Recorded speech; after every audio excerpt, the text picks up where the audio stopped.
नमस्कार. मी डॉक्टर रजनी पत्की.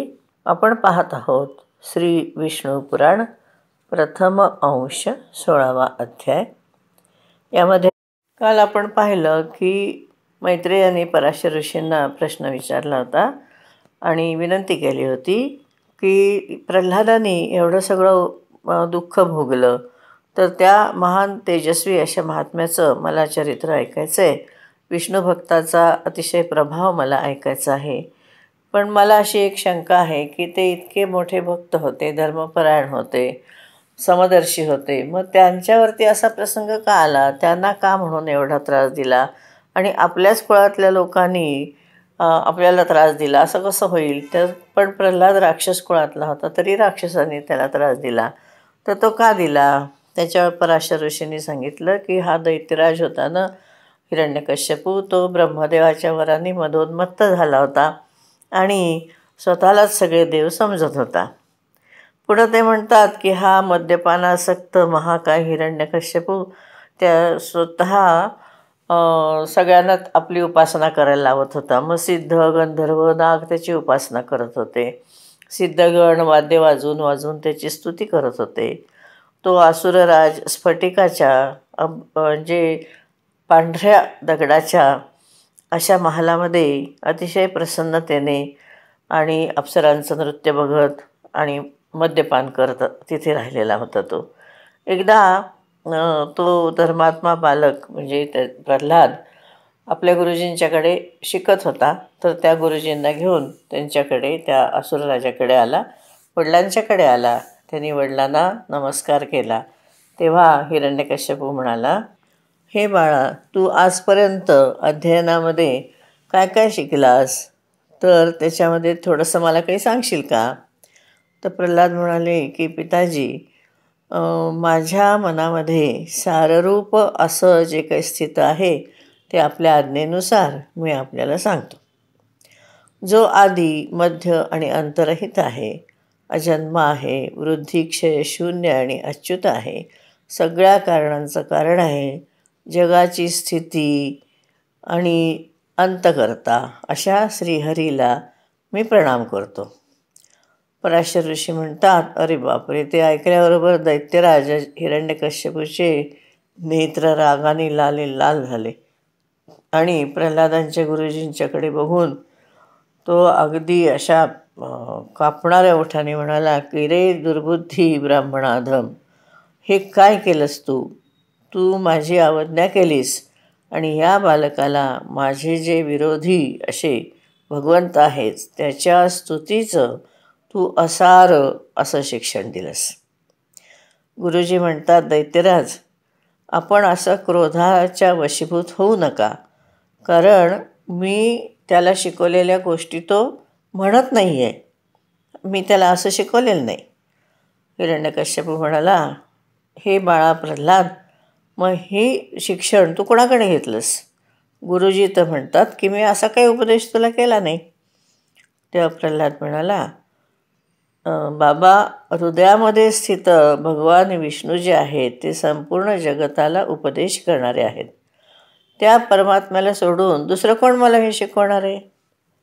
हिरण्यकश्यपू म्हणाला, अरे मूर्खा, ज्या विष्णूचा तू जगदीश्वर म्हणून दृष्टतापूर्वक अशी स्तुती करतोयस, वर्णन करतोयस, तो आहे तरी कोण. प्रल्हाद म्हणाला, योग्यांच्या ध्यानामध्ये जे असतात, योग्यांनी ज्याचं ध्यान करणं योग्य आहे, जे परमपद आहे, जो वाढीचा विषय नाही आणि ज्याच्यामुळे विश्व प्रकट झालेलं आहे आणि जो स्वतः विश्वरूप आहे, असा परमेश्वर भगवान विष्णू आहे. हिरण्यकश्यपू म्हणाला, अरे मूर्खा, माझ्या समोर आणि मी ह्या जगात जिवंत राहिलेला असताना कोण परमेश्वर होऊ शकतं. माझ्याशिवाय कोणी परमेश्वर नाही. तर तू असं बोलतोयस की मरणाच्या मुखात तुला जायचं आहे असं मला दिसतं आहे आणि तीच तुझी इच्छा आहे असं वाटतं आहे. तेव्हा प्रल्हाद म्हणाला की हे बाबा, ब्रह्मभूत विष्णू फक्त माझे एकट्याचे नाही आहेत, संपूर्ण जगताचे आहेत. ते पूर्ण प्रजा, आपलाही कर्ता नियंता परमेश्वर आहे. आपण प्रसन्न व्हा, उगाचच्या उगाच एवढे का रागवत आहे. हिरण्यकश्यपू म्हणाला, अरे कोण पापी दुर्बुद्धी आहे, ह्या बालकाच्या हृदयामध्ये कोण घुसून बसला आहे? हा कसा आहे, अविष्ट चित्त आहे आणि अमंगल असं बोलत आहे. तेव्हा प्रल्हाद म्हणाला, बाबा, विष्णू भगवान फक्त माझ्या हृदयात नाहीत, पण संपूर्ण लोकांमध्ये स्थित आहेत. ते सर्वगामी आहेत. मला, आपल्याला, सर्वांना, प्रत्येकालाच ते आपापल्या कार्यामध्ये प्रवृत्त करत असतात. हिरण्यकशिपू म्हणाला, अरे ह्या पापी मुलाला कोणीतरी इथनं घेऊन जा आणि काय गुरूंनी त्याला शिकवलं आहे त्या गुरुला हे जोरदार शासन करा, जोरदार शिक्षा करा. त्या दुर्मतीला कुणी माझ्या शत्रूविरुद्ध एवढं चांगलं चांगलं सांगितलं आहे असा कोण आहे बरं? पराशर ऋषी म्हणाले, असं म्हणून दैत्यानी आणि त्याच्या त्या बाकीच्या सेवक वर्गाने त्यांना बाहेर काढलं, दोघांना, गुरुजींना आणि त्याला, असं दोघांनाही त्यांनी बाहेर काढून टाकलं. आणि लक्ष ठेवा की विद्याध्ययन हे करू शकणार नाहीत, कारण त्यांनी चुकीचं त्याला शिकवलं आहे सगळं. आणि मग प्रल्हादाला पुन्हा काही काळ गेला. गुरुजींनी पण ते ऐकलं असणारच आहे ना, कारण गुरुजी आधी मुळात तसं शिकवतच नव्हते, हे त्याचं ज्ञान होतं. मग पुन्हा थोड्या दिवसांनी त्यांनी प्रल्हादाला बोलवलं आणि म्हणाला, बाळा, तू आणखीन काय शिकलास, मला काही सांगशील का? तर प्रल्हाद म्हणाला, ज्याच्यामुळे प्रधान पुरुष आणि हे चराचर जगत उत्पन्न झालं आहे, तो सकल प्रपंचाचं कारण असणारा श्री भगवान विष्णू पहिल्यांदा आमच्यावरती प्रसन्न राहू दे. हिरण्यकश्यपू म्हणाले, अरे हा कसला दुरात्मा आहे, ह्याला मारूनच टाका, कारण आता तो काही मला वाटत नाही त्याला शिकवून काही उपयोग होईल असं. स्वतःच्याच पक्षाची तो हानी करतो आहे आणि कुळाचा अंगार झालेला आहे, हा कुळ नष्ट करायला आलेला आहे. पराशर म्हणाले की त्याची अशी आज्ञा झाल्यावर हजारो दैत्यगण आले आणि आपल्या शस्त्रास्त्रांनी त्याने त्याला मारायला सुरुवात केली. प्रल्हाद म्हणाला, अरे दैत्यांनो, भगवान विष्णू या शस्त्रांमध्ये, तुमच्यामध्ये, माझ्यामध्ये, सगळीकडे आहेत. त्यामुळे हे शस्त्रास्त्र मला काहीच करू शकणार नाहीत, कारण ते स्वतः माझ्यासाठी भगवत स्वरूपच आहेत. मग पराशर ऋषी सांगतात, मग एवढा सगळा दैत्य त्याच्यावरशी शस्त्रसमूहाने आघात करत होते, पण त्याला वेदना नाही झाली, कारण ते शस्त्र म्हणजे भगवान विष्णूच आहेत अशी त्याची पूर्ण धारणा होती आणि तो बलसंपन्न आहे तसाच राहिला. मग हिरण्यकश्यपू म्हणाला, हे दुर्बुद्धे, आता तरी तू भगवान विष्णूची माझ्या शत्रूची स्तुती करणं सोडून दे, मी तुला अभय देतो.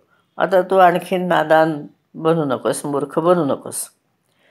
प्रल्हाद म्हणाला, अहो बाबा, ज्यांच्या स्मरणाने जन्म, जरा, मृत्यू याचं सगळं भय दूर होतं, तेव्हा त्या सकल भयहारी आणि अनंत असा हृदयामध्ये स्थित असलेला विष्णू सोडून मी कोणाला माझ्या हृदयात ठेवू आणि मग मला कसलं भय आले? मला काही कोणाचं भय नाही.